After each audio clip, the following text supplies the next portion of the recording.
Mutual Admiration Society up here. What I assume we're here because we're both old. But you're 7 years older than I am. Now that sounds like nothing when you're in your 70s and 80s, and it is nothing in a sense of our friendship, I think. But once upon a time, it was significant because I became a pastor when I was 34.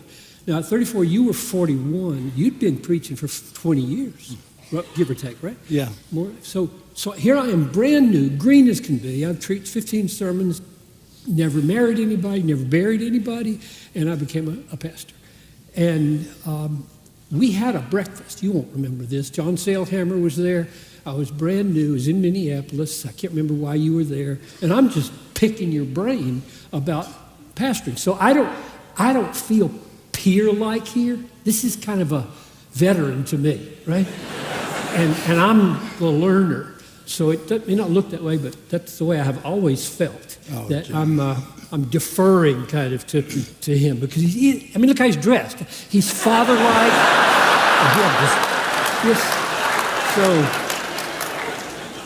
But that's kind of small, but sets the stage for admiration and appreciation of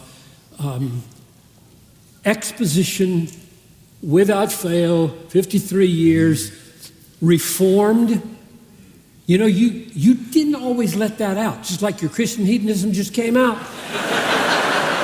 You came to a conference at Bethlehem because the reason I invited you is not because you're dispensational, pre-trib, that stuff, but rather because the last several books that you had published, you put Puritan sermons at the back. Mm-hmm. And I just went, what is that? Why is he adding Puritan sermons at the back of his books? And so I invited you suspecting that means he likes the Puritans.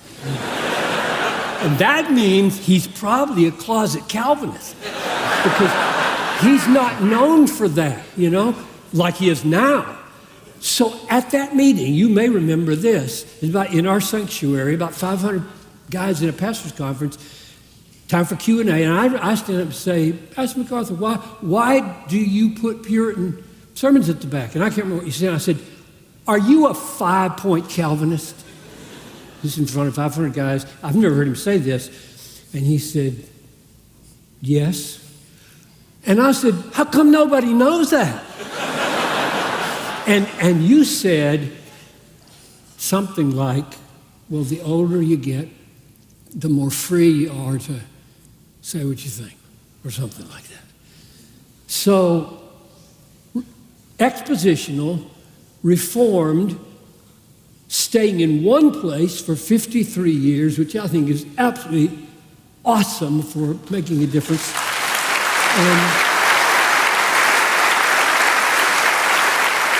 And having a global vision. So those are not alternatives. In a sense, to be a stationary, faithful pastor frees you, in a sense, to be globally impactful.